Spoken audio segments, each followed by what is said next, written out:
This is the Finding Business Happy podcast with me, Janelle McGrath, the founder of Market Veep. This show is all about helping you to live your best life inside and outside of work as a leader in business. Because let's face it, what's important is finding your business happy. Today on the Finding Business Happy podcast, we're talking about your ultimate business mission, which is to keep your people happy.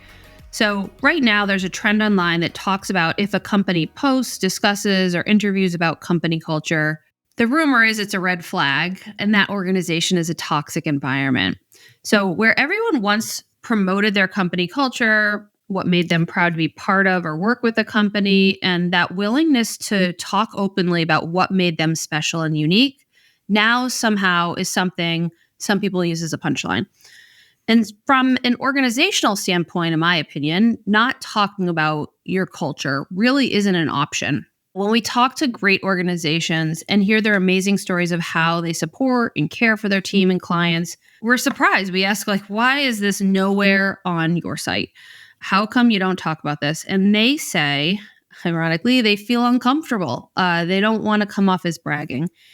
And if no one knows all the awesome things you do, how can a company expect to attract other awesome people, whether that be from a team perspective or a client perspective? And so there really is a polite and kind way to share your amazingness. Just promise that you won't hide it. That's the number one thing that you want to avoid doing. The world is full of incredibly amazing companies doing good in the world that inspire people like a ripple effect. And so your company too can be one of them. You just need to share more of your story. So brands that come to mind, I think about Patagonia, Tom's, Bombas, these organizations that talk about their kindness and their giving methodology and publicly do it in a way that attracts like-mindedness. So you and your team and your company, you also want to work with those types of people who are similar to you. And so the way we think about it is twofold. You have your internal team, your people, and then your clients. And ultimately, who you work with and how happy those relationships are defined by how aligned your values and your cultures are. And without talking about what you stand for, how can you expect that partnership to be successful? And so regardless of if it's internal or external, both are equally important and rely on the other for happiness. And so we started running a Score app scorecard for prospects interested in working with us.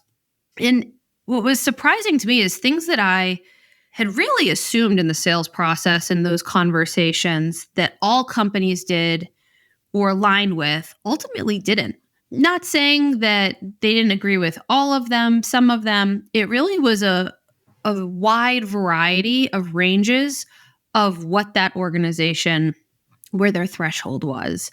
And so I'll drop the link in the resources section for the tool that we use as well. I know some people have asked and thought it was really neat when they went through the process. So I'll put the steps on how to get started with that in the resources so people can take advantage of it. I know for us, it's been a game changer and safeguard for setting expectations and also the best fit to what we want to accomplish together. It opens the dialogue of, is this something that can be overcome or not? And a lot of times it's not necessarily a straight yes or no. It starts the conversation with, did you know that this was another option that you could try? Some organizations just aren't at that place yet. Other companies might not be open-minded to them. And a third, group might just say, hey, I'm open to it. I just don't know where to start. I need help getting there. And so we use that scorecard as a starting point when we look at, in the long term, what success and happiness really looks like. And so in 60 seconds or less, we're looking at things like fit, values, and a working relationship. And from the other person's perspective, they can see where we stand. And everyone wins. It's clear transparency across the board. So we really want people to be honest, and no one wins if you start a relationship without the truth, for that matter, any relationship, which leads me back to some of the first comments about companies who promote culture but are dishonest about what it really looks like. There's no trick or magic wand. No organization is perfect. And so honesty is the best policy. If you think people won't leave once they get to your organization, if you don't tell them till they arrive, you're dead wrong. They'll just end up disgruntled in their first week, right? They don't want the wool pulled over their eyes. Most people don't like negative surprises. I think about birthdays, they're happy, they're exciting. This is not that kind of surprise. You leave one job to go to a company that you think is one way and you arrive and it's a completely different organization behind the curtain. So ask in your interview the things that scare you, the biggest problems you're trying to solve, and give that person the opportunity to give feedback or openly say, this isn't for me. You'll save yourselves and that potential teammate a huge heartache. And on the flip side, you'll be surprised at how much trust it builds by giving transparency before anyone even asks. It's okay to have differing values and perspectives, but not talking about them makes everything else bumpy in that process. So now saying that, it's not that if someone answers differently, they're wrong or a bad person. It's really more that we're just not aligned. And if we don't value the same things, we can't achieve aligned success. And every interaction will end up feeling like an awkward uphill battle. And we want successful, happy clients and team. And so what does that actually feel like in real life? The way I think of it is, when you spend time with someone you've known for a decade with, you've grown up with them, you have lived life experiences, you've laughed, and it feels, pretty easy, right? I mean, it's not forced, it's not manipulated, it's not manufactured, just simply okay to be yourself. Like meeting that old friend up after many years, and it's like not a day has passed. And that's really what a happy culture looks like, internally and externally equally. And so that being said, do you know what your organization stands for, who's a fit and who's not? And do you say and are okay with saying no, even when it's really, really hard, when you think that that person would solve a role that's been open, but they're just not really a fit, or saying no to that client that openly has said, their values are completely different than your organization. All of these different pieces really help kind of guide where you're going. And so when we think about that, if you've ever had to work with someone you couldn't tolerate, that feeling of dread of every interaction, that feeling in the morning when you wake up, you have your coffee, you're excited ready to go for the day, and you open up your email in the morning and see that name pop up 10 times in your inbox. And just be honest, everyone has felt it sometimes, but that moment of, like what now? The sinking feeling in your stomach, that knot. We're trying to avoid those feelings at all costs and focus on, does this interaction make me happy? If not, what are their options? What can we actually do about it? And so here's 4 key takeaways to keep your people happy, to keep your sanity, and keep it really simple. So the first one is hire with your values and company culture really at the center of every conversation. People want to work with people that they like, right? You want to go into work and be excited to have conversations with the people that you're going to interact with throughout the day. And so one of the amazing things that happens when you know who you are as an organization, the lines become much clearer and easier to see. So when our core values were not fully ironed out at MarketFeed, we went through pretty extensive growing pains because not everyone stood for the same thing. For example, in our culture, giving is just as important as receiving. So making sure that we ask questions around personal philosophies around generosity and gratitude made sure that alignment and commitment to caring deeply for each other and for clients was really at the forethought of how somebody expected the relationships here to be. And so that was definitely a changing point in our hiring process and how we made sure that people all aligned around this core value. The second one is working with clients that bring joy and excitement to your team.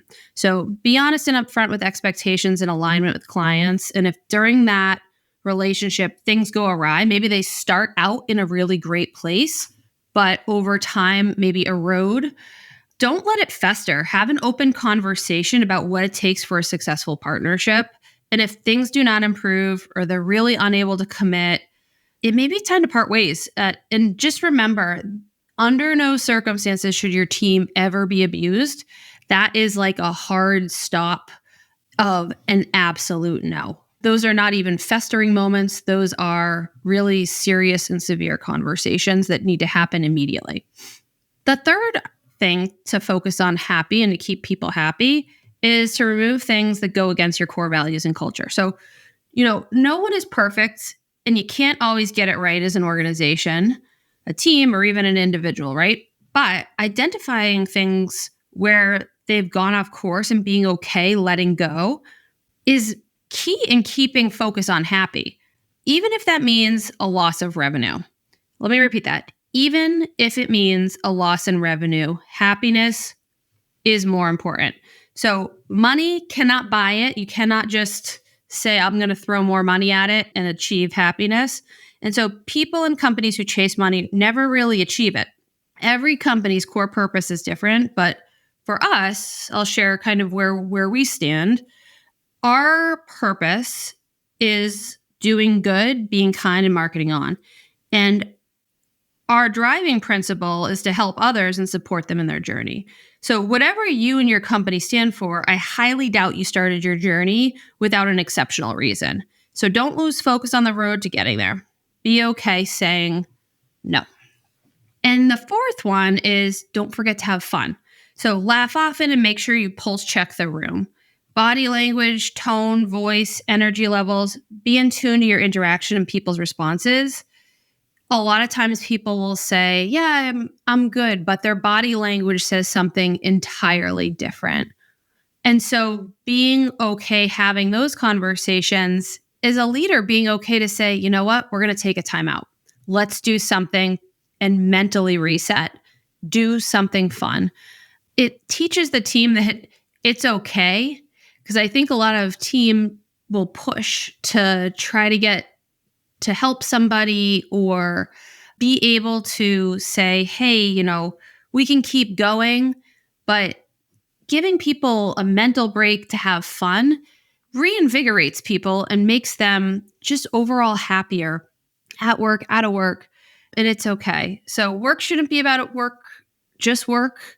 Or a paycheck. It really is about helping build that connection with people and living a really happy, well-balanced life. So I'm going to, as a follow-up here, drop a bunch of resources, blogs, and decks into the bottom section. And feel free to share any stories that you have of how you've overcome some of these obstacles. Thank you for listening to Finding Business Happy with me, Janelle McGrath, the founder of Market Veep. If you want a roadmap to finding and keeping your business happy, download our free guide now at marketveep.com/happy.